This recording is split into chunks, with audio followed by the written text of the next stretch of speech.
saying? Like that's the problem when you give somebody an inch and they take a yard. Like the saying goes, this this MF think he good. He think he good. You think you good. This sucker think he can whoop me. Yeah. Like, what are you talking about? Yo. What are we doing here? Okay. We're getting down in the place to be. Whoop, whoop, whoop.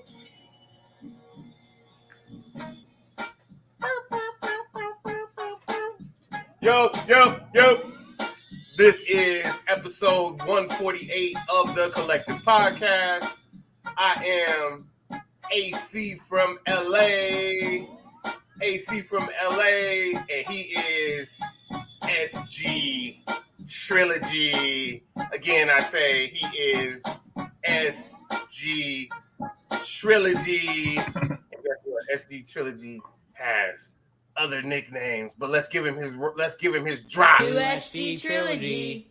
Oh, New SG Trilogy. Oh, New Spaghetti Sam. New Spaghetti Sam. That I do not endorse that name. That is the most ridiculous. Although I do have a cousin who calls me Sammy Lunch Meat, so there you go. So I have a few monikers all over the place. Yes, Spaghetti Sam. That's ridiculous. What's up, brother? Happy Saturday. Is it ridiculous? That's only half your nickname. I gotta play the other half.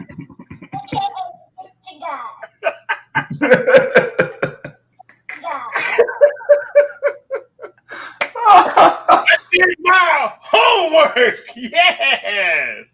Oh gosh. Shout out to the voice behind the magic, Kayla Sky. That's my daughter. What's up, brother? How are you feeling this week? New nickname and how are you, brother? New Spaghetti Sam. Talk to us. So, man, I'm feeling so much better this week. Last week, folks, sorry that we could not join you, but I woke up feeling just terrible. I feel like I was under the weather. So, yeah, my voice wasn't right. My head wasn't right. I had a little fever, but we are back in the fold. We're back in the mix for episode 148. I'm excited. I feel much better, man. And thank you for holding it down and checking on you, brother, while I was out of commission for a little while. So I appreciate you. How are you doing, bro? Absolutely, brother. I am doing well. Thanks for checking. Definitely had a really interesting week. Hold on, let me give my drop. New AC from LA. Hey. Thank you. Now, do I need to have her do the drop for your other nickname? Yeah. Are you still there? We can't hear you, Sam. Yeah, okay. New Spaghetti Sam. You hear me loud and clear. New AC from LA. Yeah, I had a really good week. I worked from home anyway, but I worked from home all week, and Kayla was home, so this was her 1 week off from school. And it was a really interesting week. We had fun together. Actually had a dad gang day with two of her friends' dads, where we took the three of them to the park, and then they went to the movies we went to the movies afterwards. So we went and saw the Garfield movie. So and then we had a great week. So the week was great. Thank you for asking, man. I appreciate that. Why don't you let the folks at home and in their cars know how we have. Okay, let's do it. Okay, you sure? Let's go, brother. Let's make it happen. So we have a saying here at the Collective Podcast that Saturdays are always best when you connect with the Collective Podcast, and we truly believe so. There are quite a few ways you can stay connected with us and check us out. Our official website is thecollectivepodcastofficial.com. On Facebook, we are TC Podcast Official. On YouTube, X, and Instagram, we are TC Pod Official. On Instagram, he is AC from LA. And yours truly, I am SG Trilogy. We appreciate you for joining us this morning. We are back. and we're happy to be back. So thank you so much for rocking with us. Yeah, thank you so much for rocking with us. You know what? I think that maybe I'll let them know topics. So we're gonna go Major League Baseball. Then we're gonna talk about the Women's College World Series. I'll also give you the seedings for NCAA baseball, and then we'll talk a little bit of NHL. Then we'll go into the association. Then we'll go into the W, and then that'll drive us home to the culture, tech talk now, and then the closeout. So we are back in the fold. We're back in the fold. And so you know what? Before we get into baseball, I'm gonna go ahead and we're gonna go ahead and pay a bill. You got anything before we pay the bill? No, man, let's do it. I'm ready to rock, brother. You see, let's make it happen. It's about time. Imagine a world where your business runs smoothly without you micromanaging every detail. Virtual Staff Source offers top-tier virtual assistants that help you save time and focus on what really matters. Our virtual assistants are not just any assistants. They are meticulously vetted and trained to handle your specific business needs. From administrative tasks to emergency responses, we've got all bases covered. Why spend hours on non-essential tasks? Our experts can take these off your plate, allowing you to concentrate on growing your business and reclaiming your freedom. Curious about how it works? Visit our site to download our free ebook on maximizing efficiency with virtual assistants. It's packed with insights tailored for business owners like you. Ready to take the next step? Book a free consultation today. Meet your potential virtual assistant and start your journey towards a more efficient and productive business environment. Okay. And we are back. Oh, look at that smile. The golden smile from the golden child. Yeah, buddy. Brother Noomsy. All right, so I was gonna go through the specials from the power rankings for Major League Baseball. Okay. And so I will kick it off with that. But actually, did you want to tell them what's now included in Major League Baseball? I think that would be a great way to wrap it up. So let's start with yours, and then we can wrap it up with that, so we can have a little combo. Cool. All right. So Okay. Here we go. The Phillies are still the number one team in baseball per the power rankings. 2 weeks in a row, Phillies at number one. I'm not even mad that the Dodgers dropped 5 games in a row. But you know what? Let's talk about the Phillies, number one. They have the best record in the National League, with the Dodgers being second. And they have the league-leading offense, and they've had standout performances from pitcher Roger Suarez. He's 9-1 with a 1.75 ERA. He is the league leader in wins, and he's got a very low ERA. And then Alec Boehm's clutch hitting and Bryce Harper's resurgence in May have been key. Now, we have a change in the top two. The Yankees now bumped the Dodgers. Again, I'm not mad. Let's talk about the Yankees. They were number 3 last week. Now they're number 2. They have the best record in the American League. Actually, the Phillies have the best record in baseball. The Yankees have the best record in the American League. And they climbed to the second spot primarily due to their strong pitching. Again, strong pitching rotation. They have the best ERA in the majors as a pitching staff at 2.73. And then Garrett Cole's been out, but Carlos Rodon, Nestor Cortez, and Luis Gil have kept their rotation formidable. And some people say formidable. I don't, but in case you do, just know you can, formidable. Now, our Los Angeles Dodgers, again, dropped from 2 to 3. And, recently vulnerable. 5-game losing streak, swept by the Reds. Cracks in the bullpen, even in the lineup. Max Muncy's been out. That's a key injury. And then we've had little nagging injuries touch the relievers. And so The relievers that have usually been dominant haven't been lately. Luckily, following the Reds, the Dodgers played the Mets and they swept them. And then, unfortunately, they had a rough go last night against the Rockies at home. But again, Dodgers down to 3. Baltimore Orioles, who have been number 1 this season, they hold steady at number 4. Gunnar Henderson leading the charge. He's tied for the Major League Baseball lead, in home runs with 18. And then when you add Adley Rutschman with him, they've been extremely competitive. And when you look at their bullpen, they do need to tighten it up if they want to have a deep playoff run. They really do, because in the beginning you thought they might dominate the AL East, but the Yankees have surpassed them, and the Yankees pitching staff looks great right now. They lead the majors, like I said. So, for Baltimore to counteract that, they're going to need to tighten that up. And then the Cleveland Guardians, they dropped down. They moved up from 6 to 5. And they're competing for the best record in Major League Baseball. They have a better record than both the Orioles and the Dodgers. So they have the 3rd best record in Major League Baseball going into the power rankings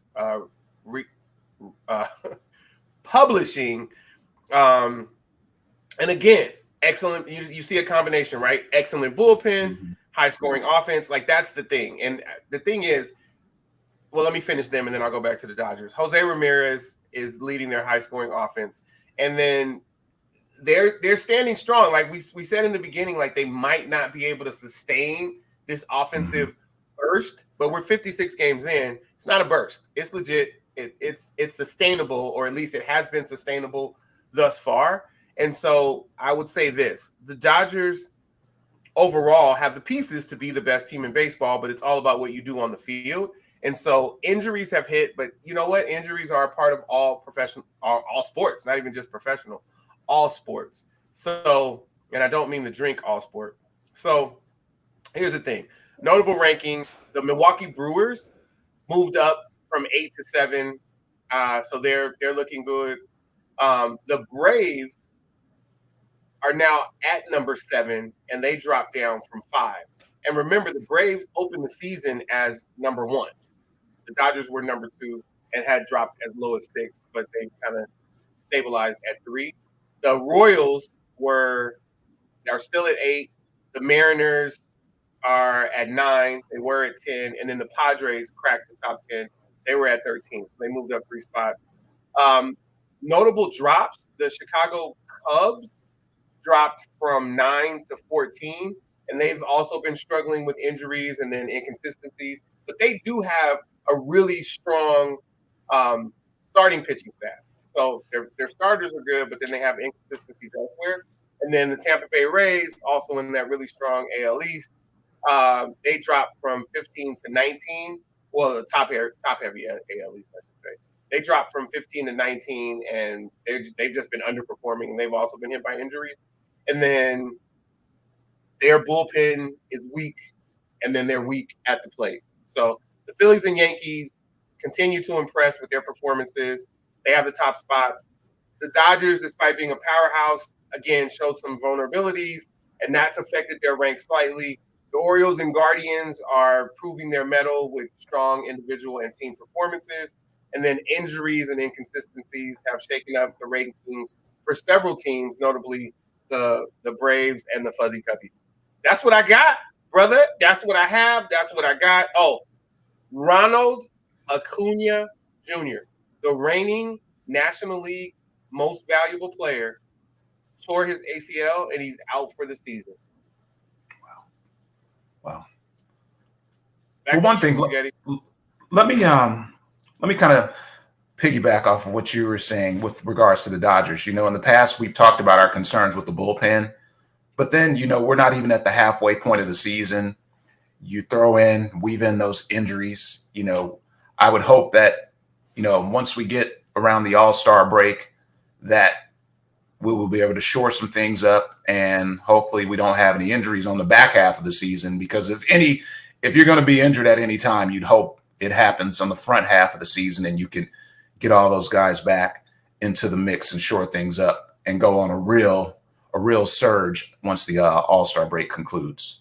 No, man. So that's good stuff. You know, I know you and I haven't talked much about the Dodgers, especially seeing them with that 5-game streak of losses, and it was just like one after the other after the other. And I'm like, man, is this going to be the reoccurring theme? So they had their hiccups, and I'm hoping that now, you know, now that they did fare well against the Mets, I'm hoping that the Dodgers are ready to rock and consistently win, so we can next week when we're talking power rankings, we'll have a stark contrast from this week. All right, brother. From there, let's talk about it. It was announced this week that the Negro League statistics are now included in the MLB record books.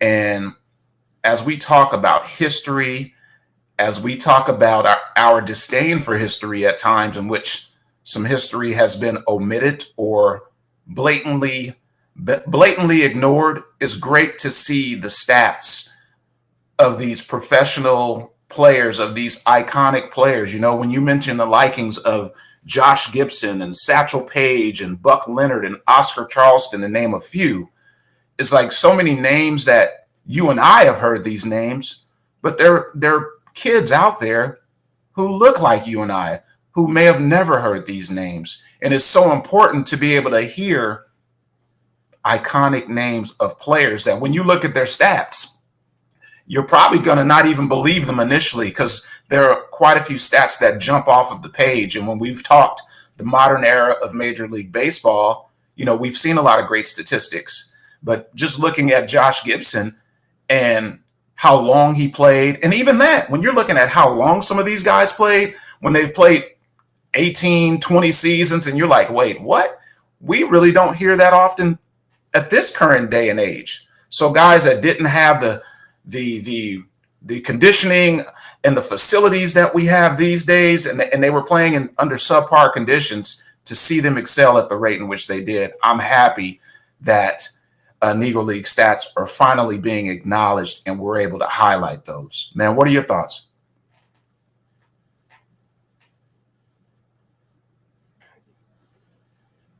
Yeah, it's very important for the game of baseball, the integrity of baseball. In a former life, I learned a lot about Negro League baseball, about baseball culture in general. I was actually able to go to the spot where the Birmingham Black Barons played baseball, you know, out in Birmingham, and I was able to get some history of that. And it's so important. So important. And I think that this is a long time coming. And I don't think that it's enough, but it's a start. It's absolutely a start. So I'm happy about that. That's what I got. There you have it, brother. All right. Where we going next? Where does it say?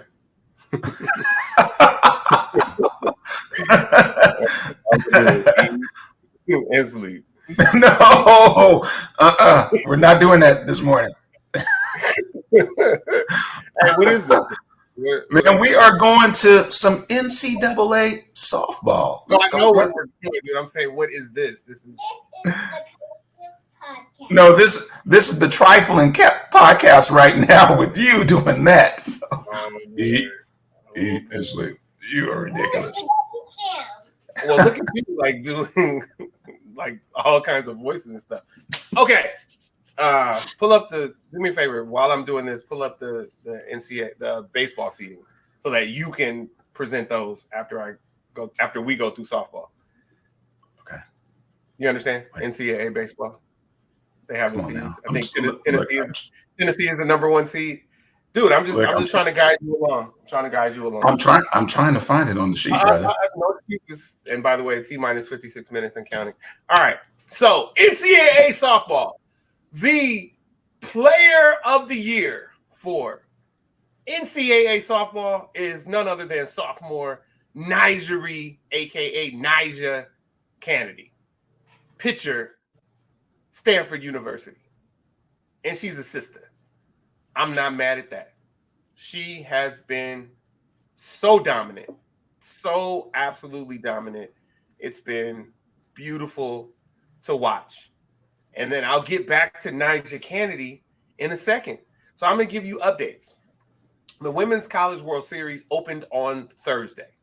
And so the first game out the gate, weather delay, Alabama at UCLA. Mind you, the whole thing is taking place at Rosenblatt Stadium in Oklahoma City.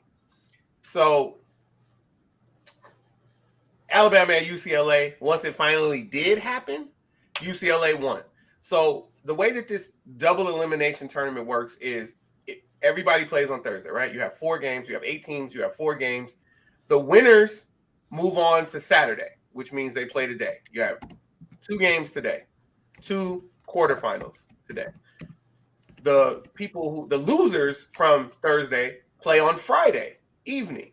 And so again, you have 4 games. But those are not quarterfinals. Those are elimination games because they're already 4 one-loss teams. So again, in a double elimination tournament, whoever loses on Friday is out of the tournament. Okay, so you had Alabama at UCLA. UCLA won, which means they moved on to Saturday.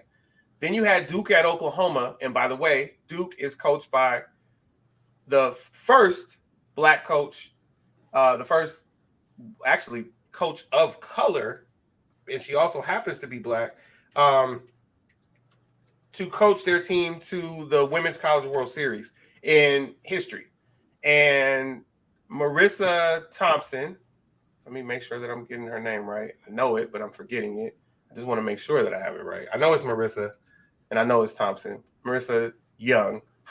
Marissa Young. I don't know where I got Thompson from. Anyway, so Marissa Young started the Duke program 7 years ago. So literally this program is in its 7th year, and they made the field. They actually won the ACC regular season. They won the ACC tournament, and then they wound up with a 10 seed, which was low because you won your conference and you won your conference tournament. But anyway, they made it to the Women's College World Series, and then they lost to Oklahoma. So that means that UCLA and Oklahoma move on to Saturday, and then on Friday you had Alabama at Duke. In the Thursday nightcap, you had Stanford at Texas. Texas did beat Stanford and Nyjah Kennedy, which means that they, again, would move on to play Friday.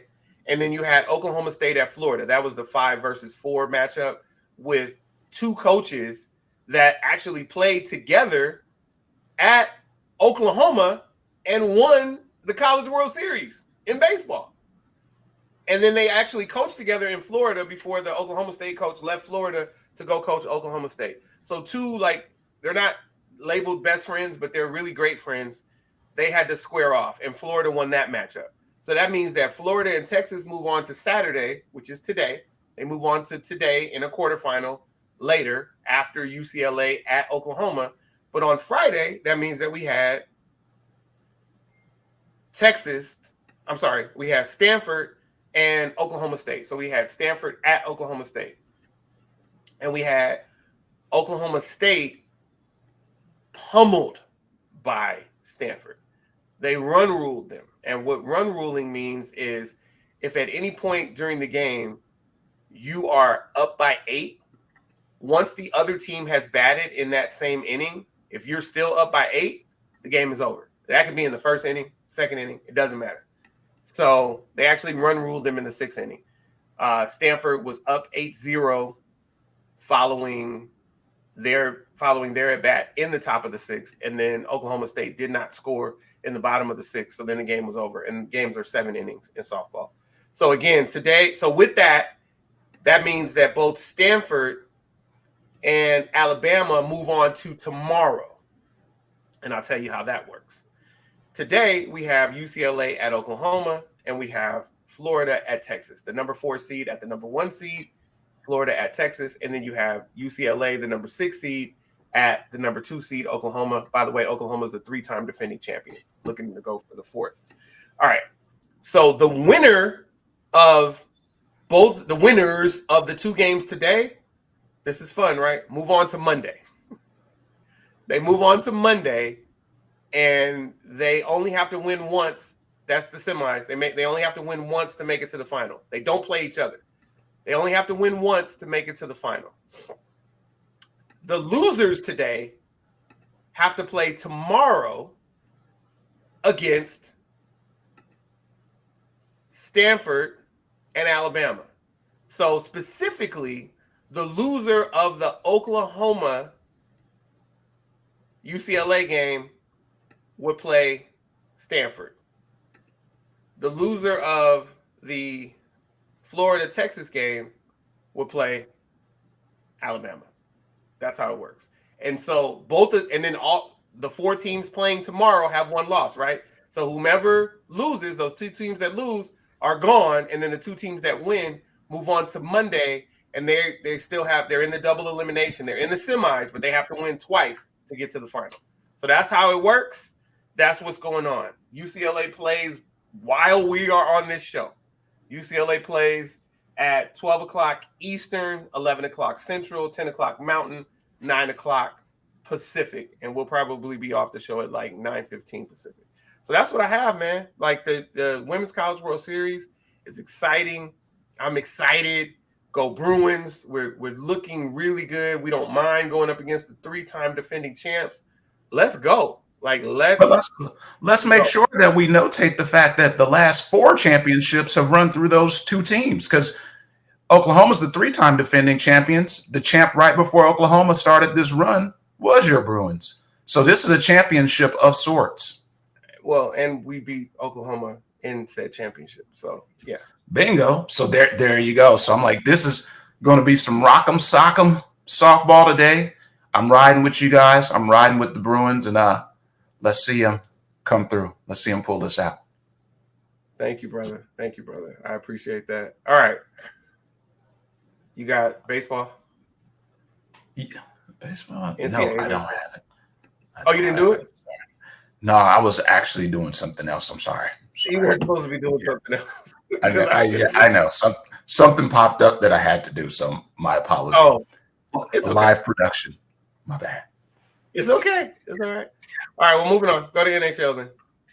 All right, so from there, we're going to talk NHL playoffs. And it's interesting how the NHL has lined up things similar to the NBA in terms of they're playing in the same rounds at the same time. So you'll see on days, off days, meaning you saw that the Mavericks just finished the Western Conference Finals. Well, in the Western Conference Finals, you have the Dallas Stars, who are in the Western Conference Finals, against the Edmonton Oilers. It would be an on game for the Mavericks, off game for the Stars, on game for the Stars, off game for the Mavericks. So it's been every other day. It's been either NHL or NBA. So with that being said, in the Western Conference Finals of the NHL, the Edmonton Oilers lead the Dallas Stars 3-2. And the Stars were up in the series, and it seems like momentum has shifted. So next game up, the next game needs to be their best game if they want to tie up this series and take it into a Game 7. But Edmonton looks like they found their strides.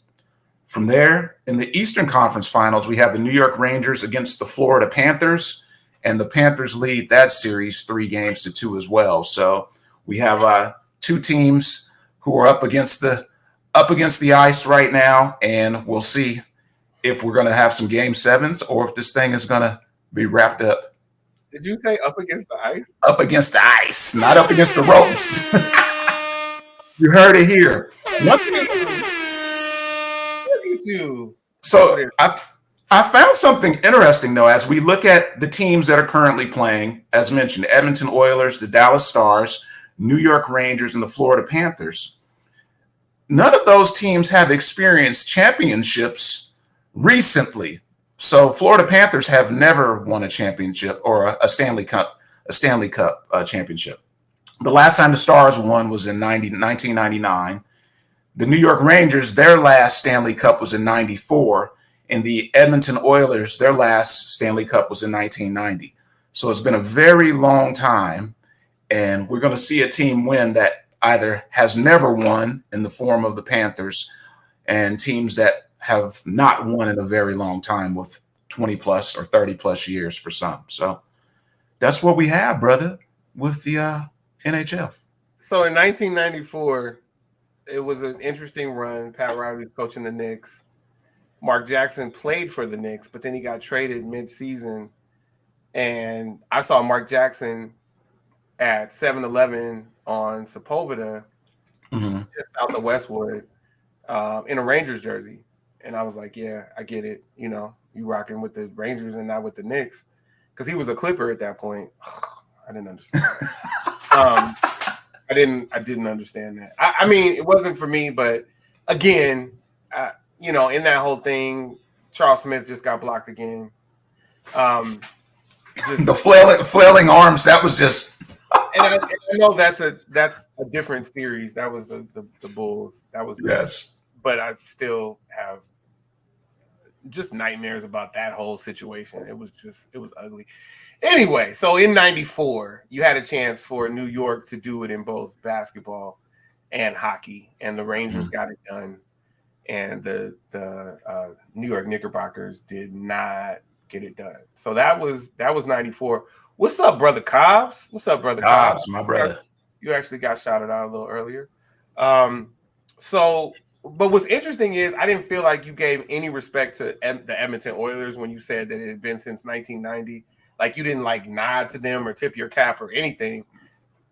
That's where Wayne Gretzky came from. Like, what are we doing here? We know if we're gonna honor the game, let's honor the game. That's the great one. Yeah, And he's you know why they a great stopped one. winning championships? Because that dude came to the Kings. Came to to like the bring Kings. hockey to the West Coast. So thank Yeah. you for that, Wayne Gretzky. Thank you for that. Sorry, Edmonton. Maybe you can get one this year since our Kings are not there, or my Kings.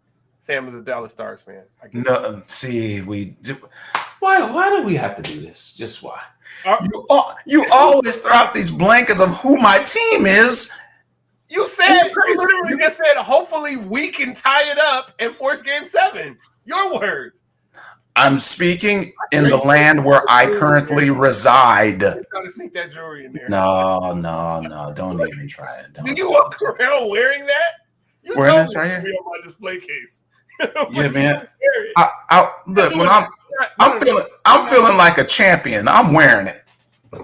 I need to go get my Westchester ring.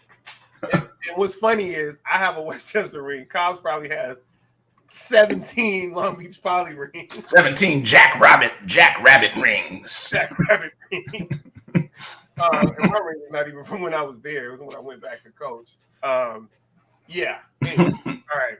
Moving right along. Where are we? We need to pay some bills, or are we talking about? No, we're going to the association, and I think as we talk about this next individual, I think it's a great time for you to lead this, especially with your shirt and your connection. So let's have you kick off our NBA coverage.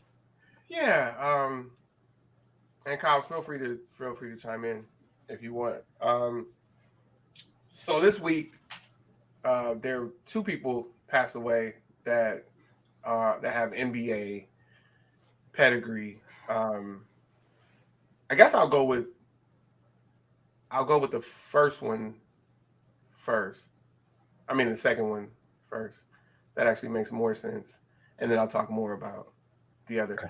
So Drew Gordon, who is Aaron Gordon's brother, who had some NBA experience, passed away in a car accident this week. And so prayers to the Gordon family and all of Drew Gordon's friends, and obviously the family members. Also, close to my heart, Bill Walton passed away. UCLA legend, UCLA great, UCLA Hall of Fame, Ring of Honor, all of that. Basketball Hall of Famer. Also, Bill Walton was a guy who really was a student activist, right? And you had a lot of that in Berkeley, and a lot of it in Los Angeles, but less of it in Los Angeles, right? But California kind of spearheaded the student activism during that time, and really the UC system. When you look at UC Berkeley and UCLA, but specifically for us, Bill Walton wanted to absolutely use his voice and use his platform to make things better for students, make things better in the world, and make things fair. right? Bill Walton is someone who just exuded compassion and empathy. And I used to think he was talking crazy when he was, full time on the Clippers, but it didn't really matter because I liked hearing his voice. Like I liked hearing him talk crazy. It's kind of like the Chris Collinsworth thing. A lot of y'all don't like that. I don't care what I like. I like him. I like hearing him. He's nuts, but I like hearing him. I'm not saying Bill Walton was nuts. He said some nuts things in Clipperdom, but Bill Walton just knew the game. Just knew the game and built so many lasting relationships. Mm-hmm. It was just very important during his time on campus and then continued to be important to UCLA throughout the decades, not just throughout the years, throughout the decades. Like he followed a lead from Lou Alcindor, who became Kareem Abdul-Jabbar, the big men in the middle who won championships, but also used their platforms to make things better. And so this week, Bill Walton passed away from cancer. I had numerous chances to meet him through my time covering the Bruins and covering the Clippers. Obviously, I didn't cover him when he was playing there. I know Rodney went to school there when Bill Walton was there, but for me, I'm saying covered the Bruins when I was there, when I was at UCLA and afterwards. So Bill Walton was in the building a lot. Great guy, and he leaves behind an amazing legacy. And I don't really do this on the show, but this is a cat that absolutely meant a lot to me. So, and I'll let you add on whatever you want to add on, but just rest in peace, both Drew Gordon and Bill Walton. When I think of Bill Walton, I met him in Atlanta airport a few years ago, and he didn't know me from Adam. But when I approached him just to say hello, for him to shake my hand, and I acknowledged his greatness, but yet it was important for him to pour back into me, because he said, "Man, well, you're great for even coming to meet me, acknowledging me, but I'm honored to meet you." And so with Bill Walton, the thing that always stood out for me, I think it was bigger than sports, because he was a humanitarian and he was just someone who cared for others. And, in this world we live in, we talk about so many of the negative things or negative aspects of what we see on a daily. To have someone that just loves others, who's kind, man, that means so much. So his presence will be missed. I'm glad even for the moment that I had to meet him, I'm glad that I had that opportunity, because there are moments like that, when you reflect upon your life and you look back at individuals who you've met or who you've interacted with who have truly made a difference. I can say that he's made a difference in my life and the lives of so many others. Yeah, so rest in peace, and my prayers and condolences go out to the Walton family, as well as the Gordon family, for that matter. All right, brother. Absolutely. All right. Well, that being said, shout out to all of our first-time viewers, last-time viewers, and everybody in between. Shout out to all of our first-time listeners, last-time listeners, and everybody in between.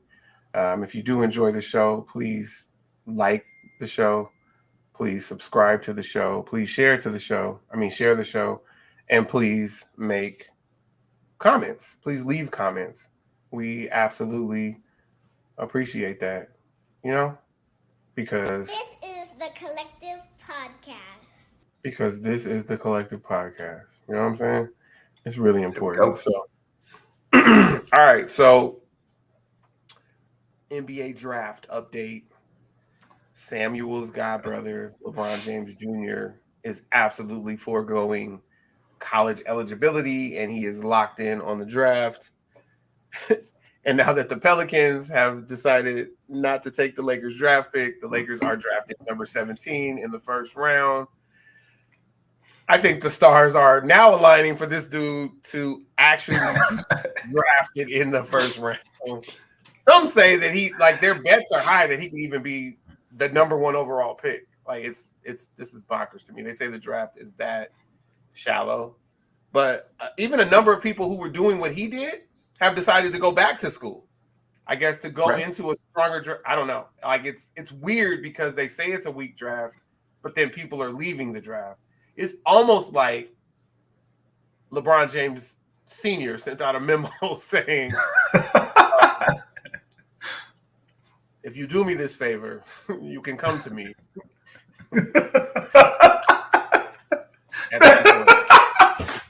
You're there. If you do me this favor, you can come to me.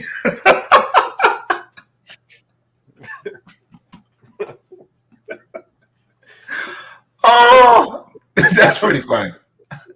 I love your take on it right there. I mean, does it make sense otherwise? It doesn't. If you are a GM in the National Basketball Association with a draft pick on the board, do you, I won't use the word waste, but do you spend your draft pick on a player? How many minutes did he play per game at SC? Was it sub 10, sub 8, something like that? 9.8. Okay. So do you bet?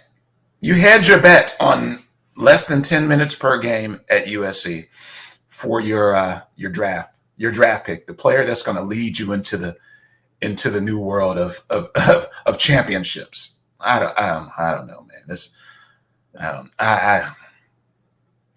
Is it a great conversation? Yes, we can come up with all these scenarios. What did you say? If you do me a favor, you can come to me. Yes, we can come up with all these mock scenarios of ridiculousness. This is just ridiculous, man. I'm not wasting a draft pick on. I'm not. If you do me this favor, you can come. And that's him. You think is he sitting in the throne? Is he sitting in the throne when he says that? Absolute, dude. Kiss Yeah, the ring. he's sitting up. He's sitting in the throne, and you're like kneeled beneath him, and he's. If you do me. And listen, and then he's not even wearing like. He's wearing the St. Vincent St. Mary's championship ring.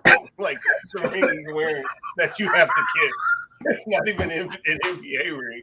And then you got to kiss a gold medal. It's wild. It's wild over there, man. Oh, where are we going right now? Yo, I don't know if it's Hidden Hills or whatever, but it's wild over there.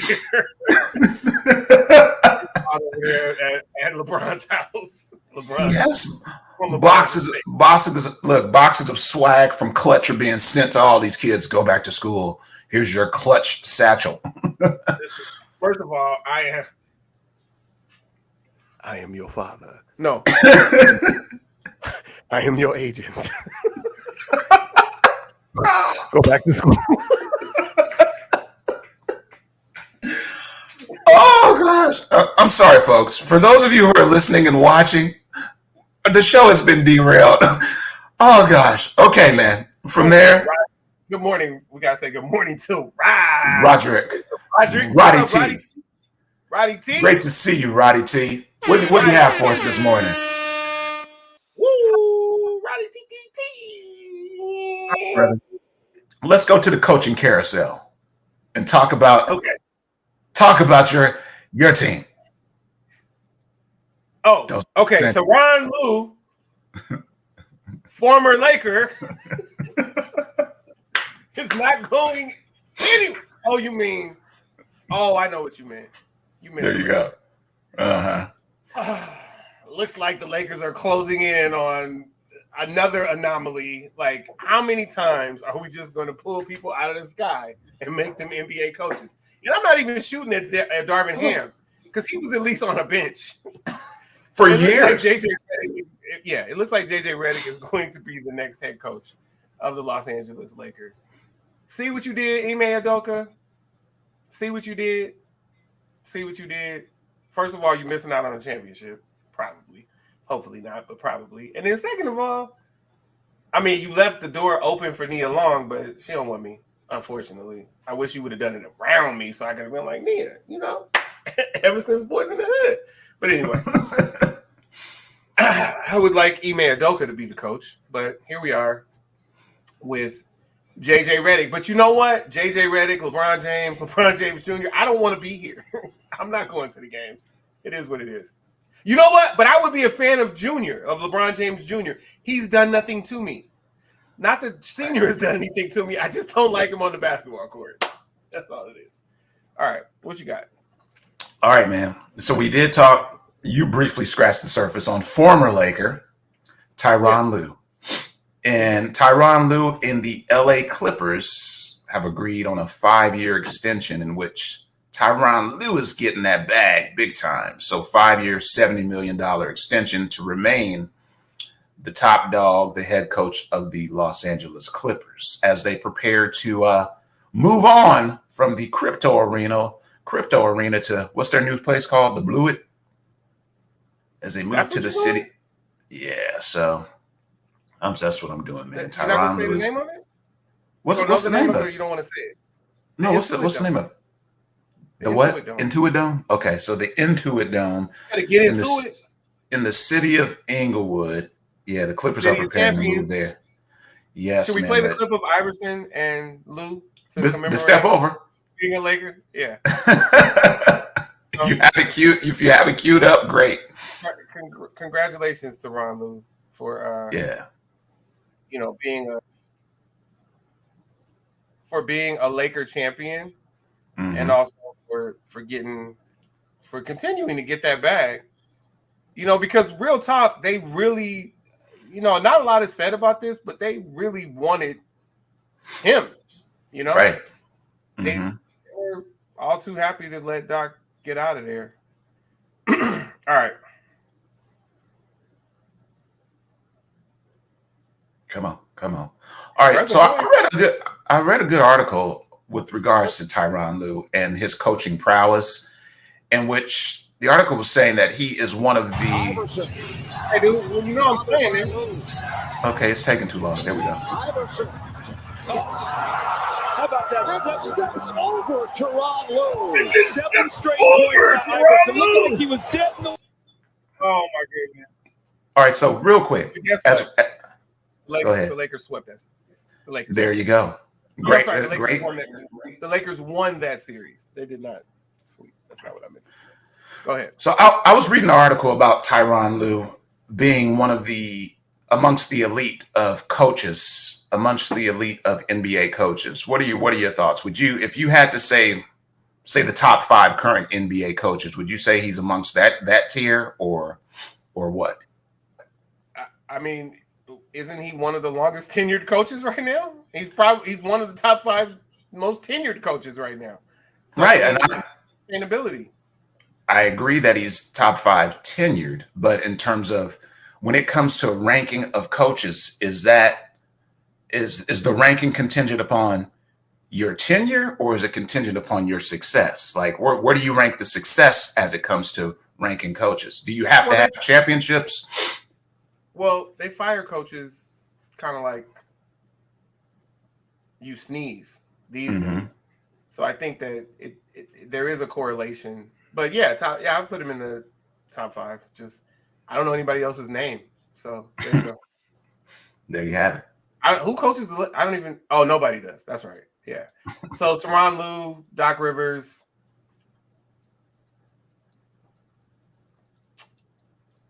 Did Budenholzer get a job yet? He did, right? I throw him in there. Okay. That's those, and I know y'all don't believe in Doc, but that's it. Yeah. That's it for me. I like Ime. I gotta go with this Celtics dude. Like this, I believe in this dude, and I don't even know his name. But is it sustainable, right? Because clearly, just winning a championship in Boston doesn't mean people think you can coach because they still be crapping on Doc. Where do you put Jason Kidd in there? I still don't like what Jason Kidd did to Byron Scott, but Jason Kidd on his body of work as a head coach, yes, I would actually put Jason Kidd. I would go Doc, Kidd, Budenholzer, Lue. And Kidd doesn't have a championship as a coach, but he's about to get one. Yeah. Oh, yeah. Strong, but it's a possibility. Yeah. No, all right. It's gonna happen. Hey, look, Oh, hold on. I can tell you that. He was absolutely disgusting. He ran that dude out of there. He talked about that man so bad behind his back, talked about him to management, said he wasn't happy. He can't coach. Mind you, in New Jersey Nets history, how many times they've been to the finals? Who coached them? Byron Scott. Jason Kidd got him run out of there. He got him run out of there. It was disgusting. All right. That's all I got. All right. Okay. So from there, we will go to what do you have? Go ahead. I have a graphic for the Okay. Let's do it. for the finals. Let's do it. Hold on, let me find it. Let me make sure it's here. Yeah, I'll let you talk about it, but I know you wanted me to.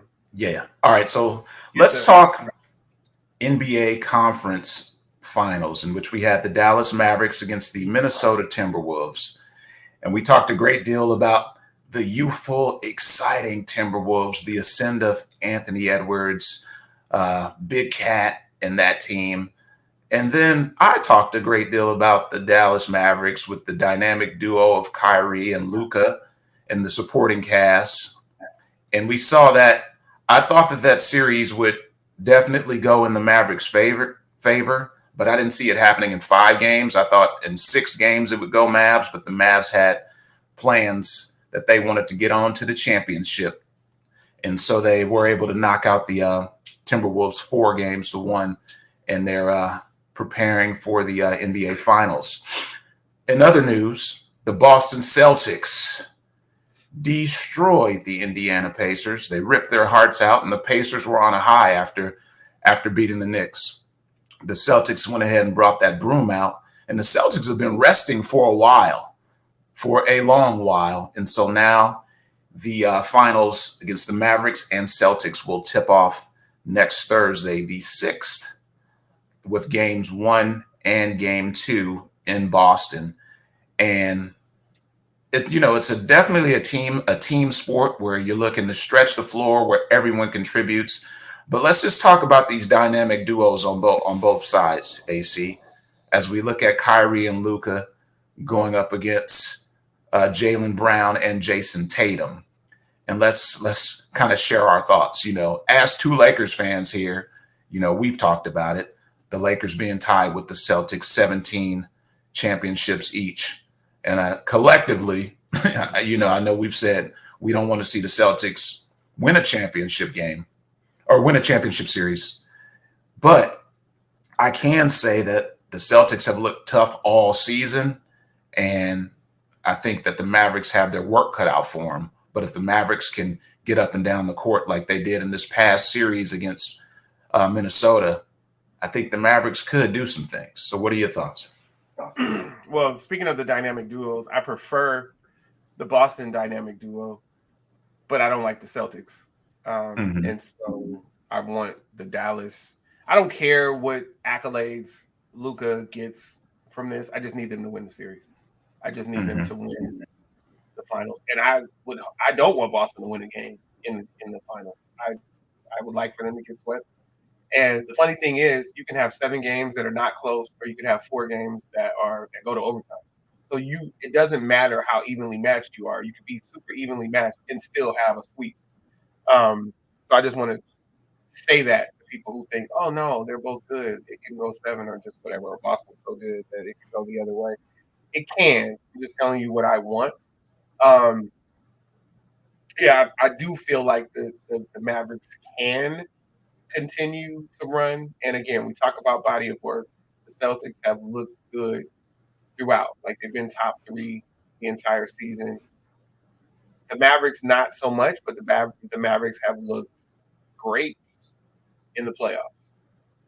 Great to close out the regular season and great in the playoffs. I do feel like all the Mavericks have done is prove people wrong, and so they will continue. They have to continue to do this. I mean, there's no way around it at this point. I need it. I think the Mavericks, man, like this last game 5 against Minnesota, they came out fast, and the games prior to that, they would really show up in the second half. Like they would start off kind of slow and show up in the second half. And I think with the Celtics, they can't afford to have slow starts where they're just trying to play comeback basketball in the second half. But I think, talking about Jason Kidd, I saw his greatness in this last series in terms of him being a situational coach and the matchups that they had, because to see the likes of like Derek Lively, who's a rookie, to see PJ Washington hitting 3-pointers and playing some lockdown defense, like I think Jason Kidd really managed his pieces to the puzzle. He managed them well, and he set them up for greatness because he knew situationally how to employ who he wanted to have on the floor at that time, which that's where I saw his coaching greatness, brother. But yeah, I'm glad we agree, and I knew this wouldn't even be something that we had to belabor for a long amount of time. Yeah, I knew we both were rocking with the Mavs in this series. What else you got, brother? Who else is rocking with the Mavs via the Lakers this season for this championship? What do you have? Yeah, that's a good question. Probably we talked about juniors already on this podcast, right? Or I'm a junior. Anthony Carter Jr., Tony. So I would say probably O'Shea Jackson Jr. He sent a message out to the Mavericks on behalf of the Lakers. Like the Lakers pulled him into the public relations department, media relations department, and said, "Hey, you can speak for us for one post." And so O'Shea Jackson Jr. decided to share this.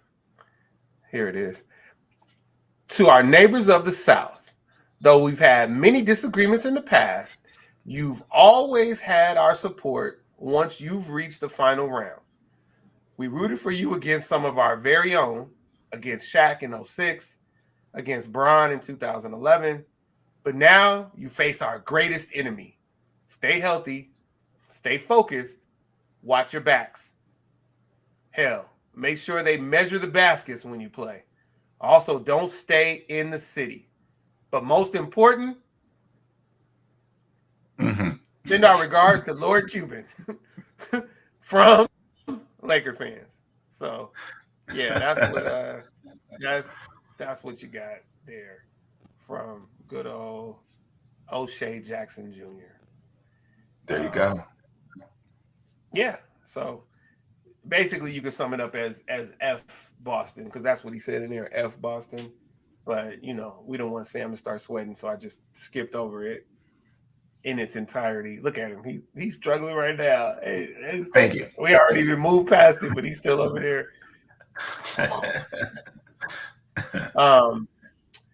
Dude, we are so, based on what you said. I know. Yes. Yeah. So So we'll go WNBA, and then we can go to the culture. Okay, let's do it.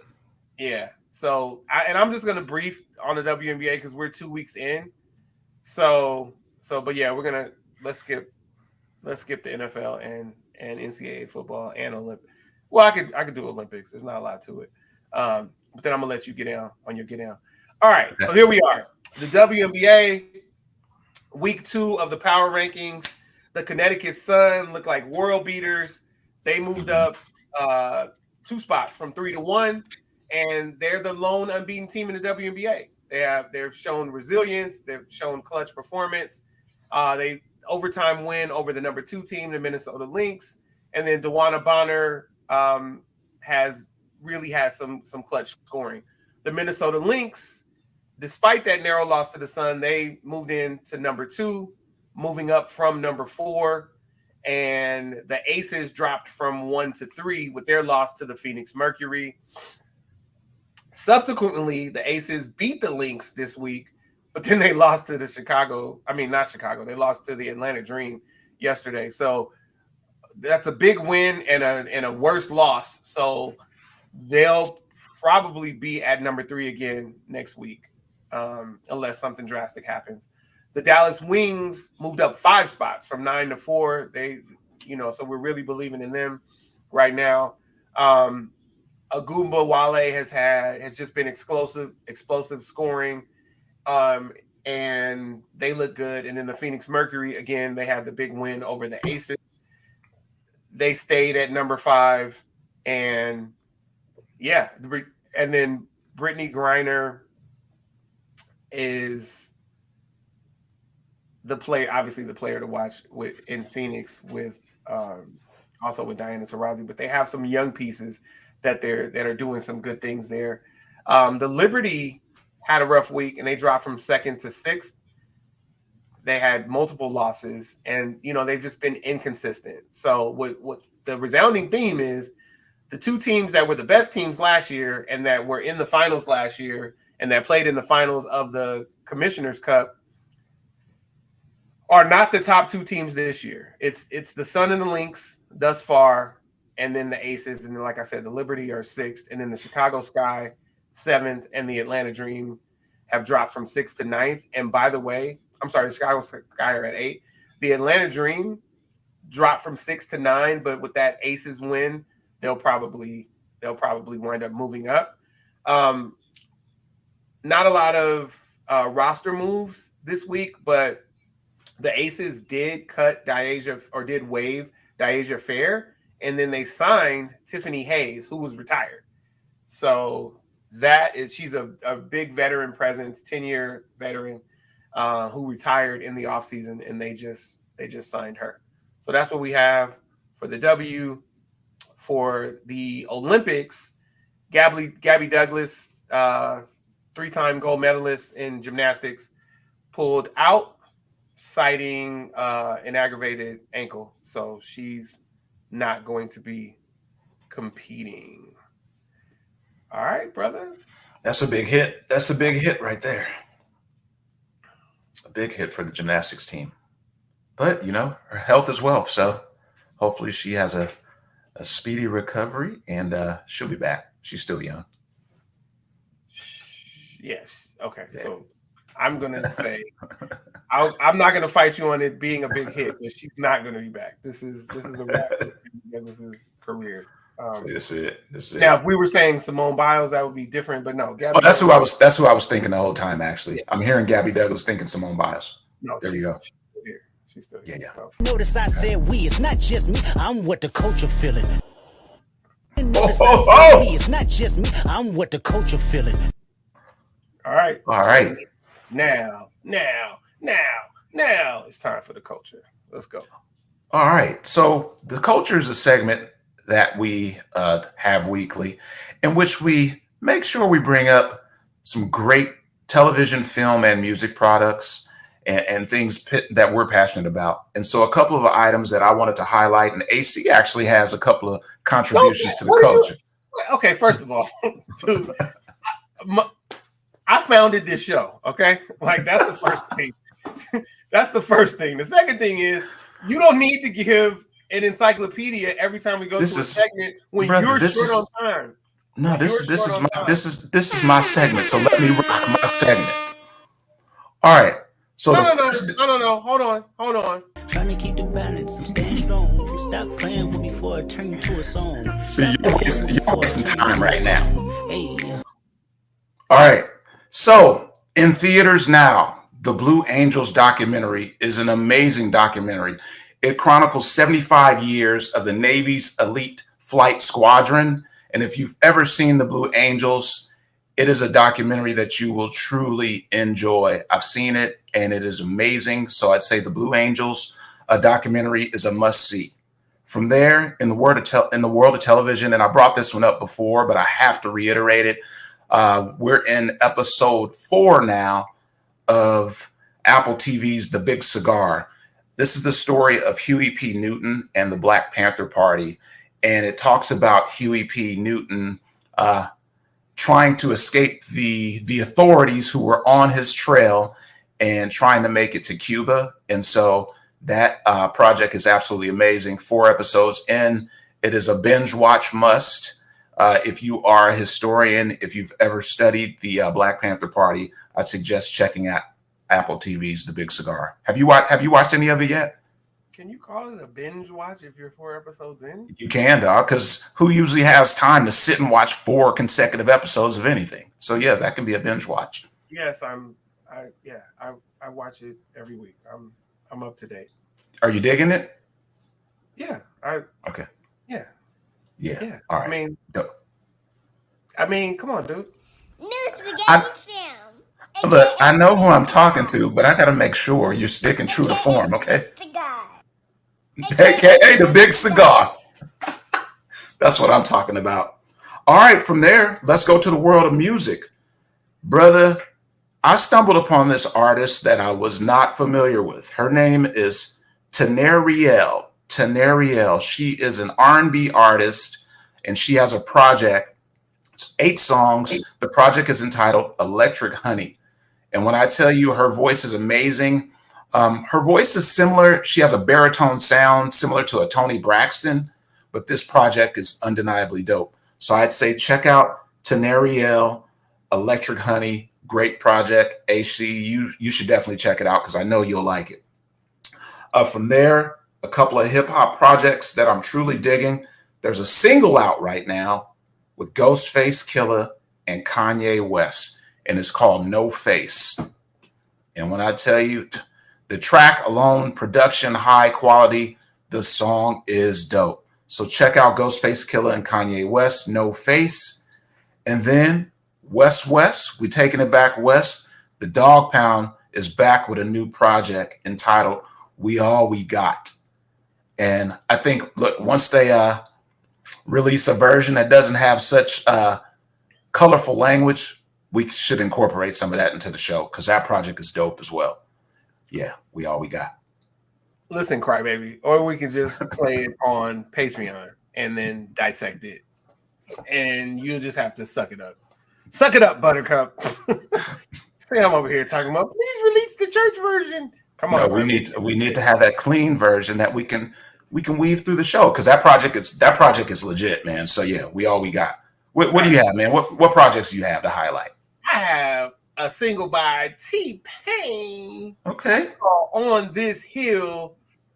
No auto-tune, just that man's voice. Church version and everything. No explicit lyrics. It is a masterpiece. On This Hill. He gives the perspective of a guy who has done some wrong in his time, but he wasn't wrong this time. And she has done him wrong, and he just wants her to admit it. On This Hill, amazing project. And then Can you relate to that? I've never done anyone wrong, so I can't relate to that. And then the people who have done me wrong have owned up to it. So no, I can't relate to it. I can relate to it in the sense that I feel it and I get goosebumps when I listen to it because I can feel it for other people. And T-Pain I'm glad you said no auto-tune because T-Pain has an amazing voice and people sleep on him. Yeah, people do sleep on This Hill by T-Pain. And then one of the GOATs that was originally never slept on, but is slept on a lot lately, MC Mariah Carey has dropped Portrait, hopefully from an upcoming project. Portrait is amazing. Now, mind you, a couple weeks ago, she dropped With Money Long, and now she's got her own song, hopefully from an upcoming project called Portrait. Mariah Carey, Portrait sounds phenomenal.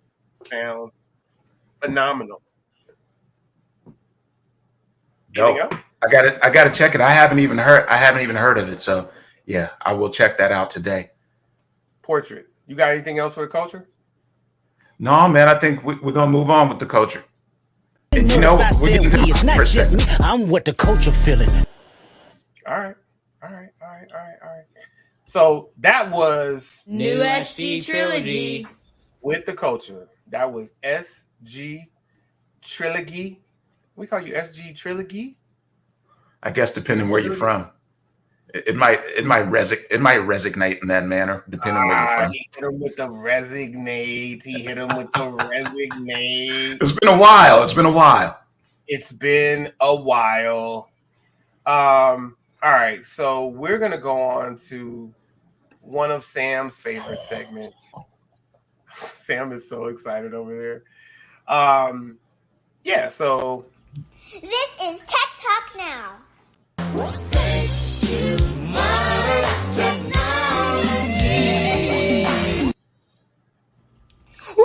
Tech Talk Now.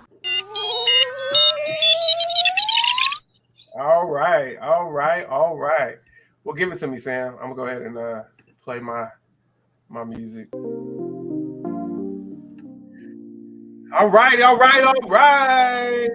Here we are. This topic was brought to me by Sam, actually. So you know how Sam likes to take shots and say, "Oh, he actually contributed to the culture." Like it's not my show that I let him come on. But this is something that I wanted to do for Sam because he had some questions behind this, and I was like, you know what? He was like, that would be a great segment. And I was like, you know what? Let's do it.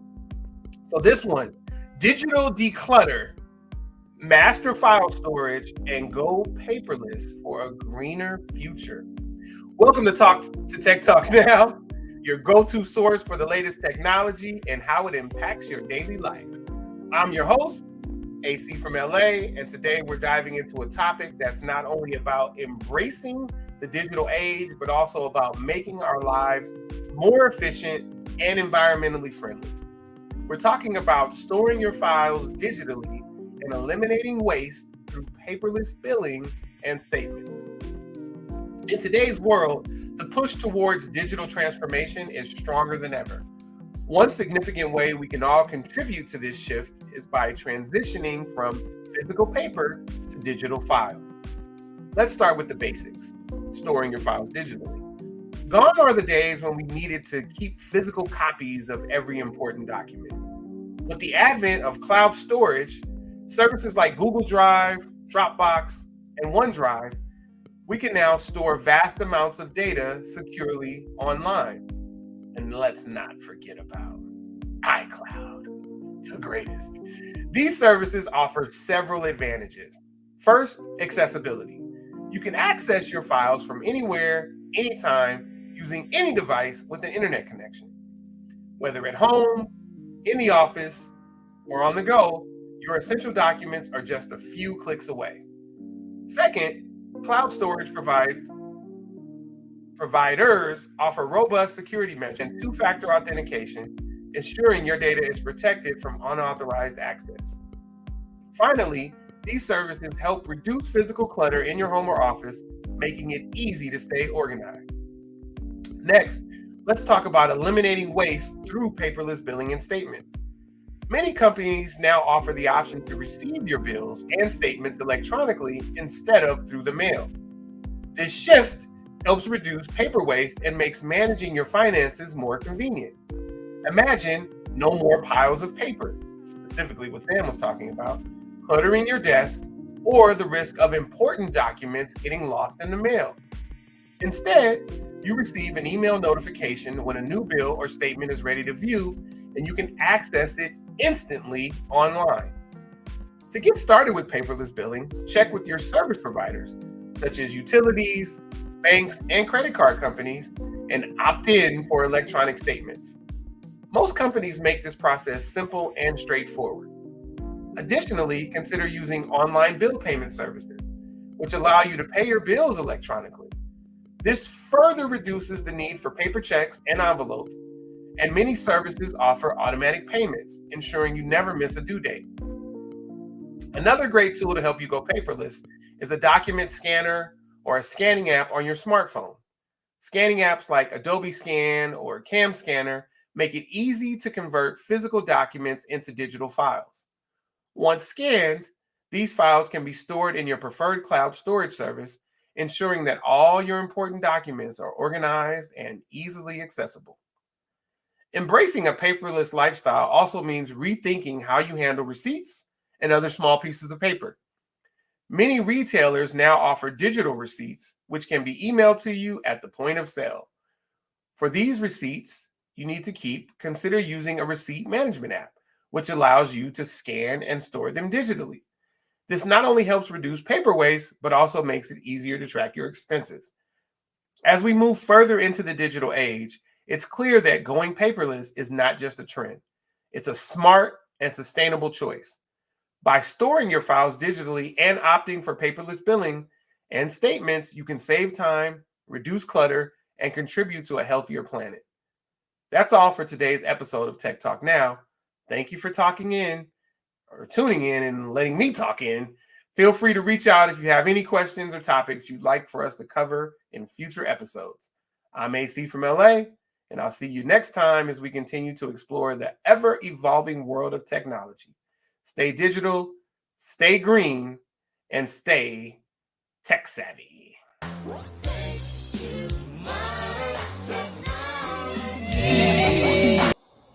This is Tech Talk Now.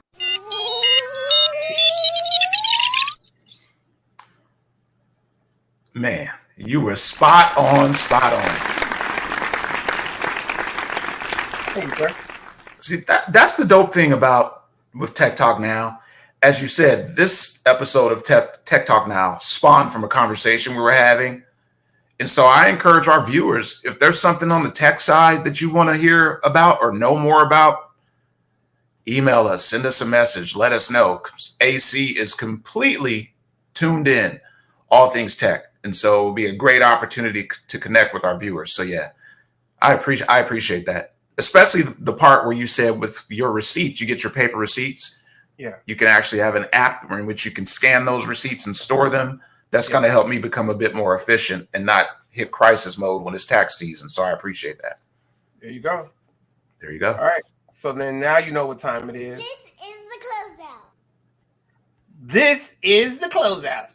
So we got to go two things. We're going to let Spaghetti Sam go first, of course. This is the closeout.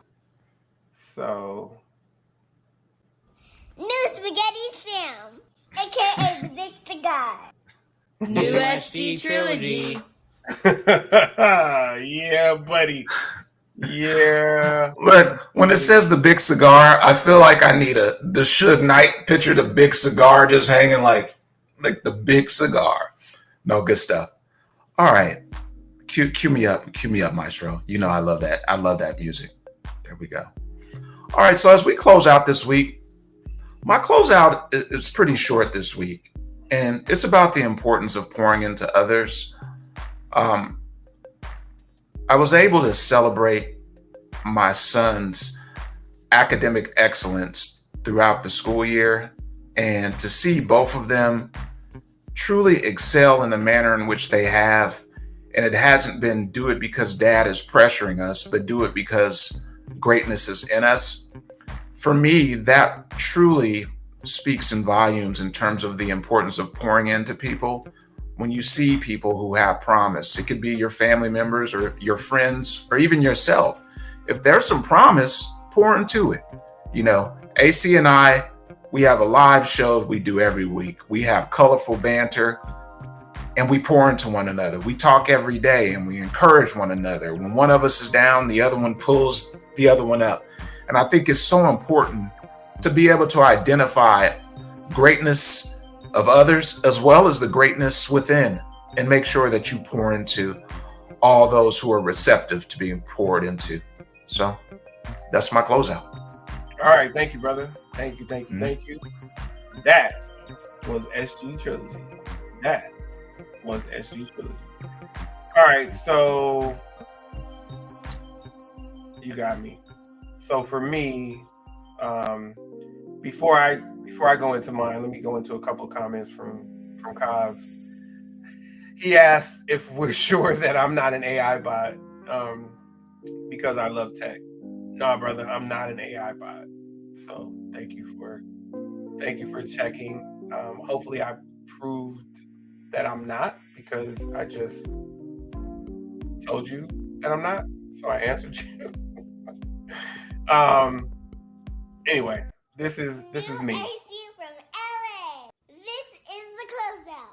So I'm gonna go ahead and close out. Mine is it'll be a little somber today, so I won't be long. But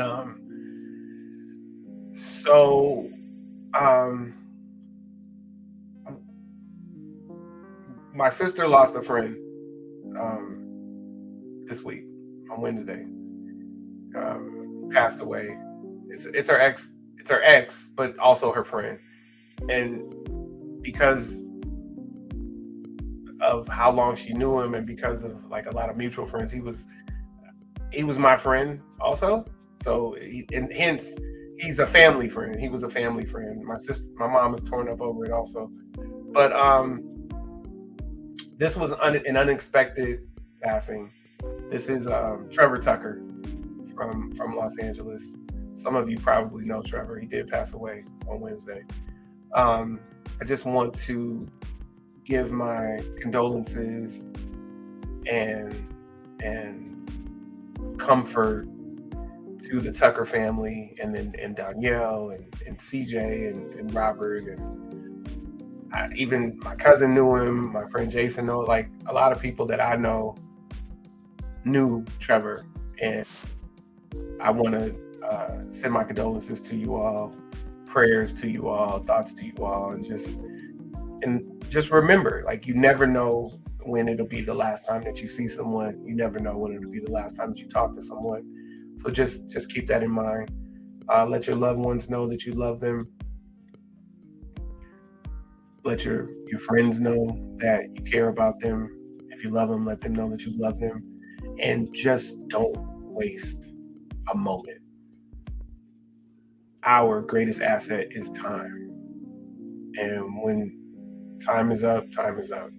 So just please keep that in mind.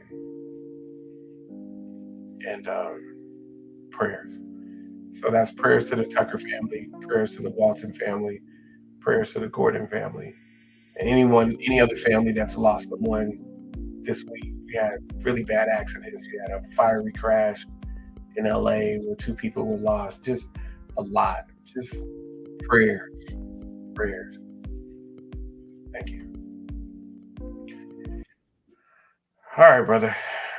You come back on. Where you at? Yeah. And then get rid of that banner. Yeah, man. This I appreciate you. I appreciate you coming through today. And I know you got a role. So thank you again. First time listeners, last time listeners, everybody in between. First time viewers, last time viewers, everybody in between. Good morning. Mom. Morning to your mom. Yeah, prayers. Thank you for coming to the podcast. Please like it. Please subscribe. Please comment. Please share. And check us out every week. Also, again, we have Patreon content for content that we don't discuss on the show. We're 2 episodes in there. One is where we talk about the Sean Combs saga.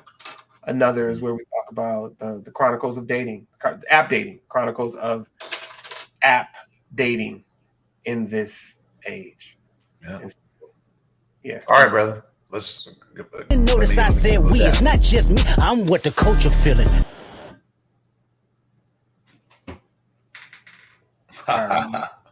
Another great episode, man. I appreciate you, brother. Have a great day, and we will catch up later. And thank you to all our viewers and listeners. We have had an amazing time today, and we'll catch you on the flip side. Make sure you check out the Collective Podcast. Yep. And go to our official YouTube for more. TC Pod Official. Check us out and subscribe. Tell a friend to tell a friend. We've had a great time. We're out. Let us pray. Appreciate you. Yep.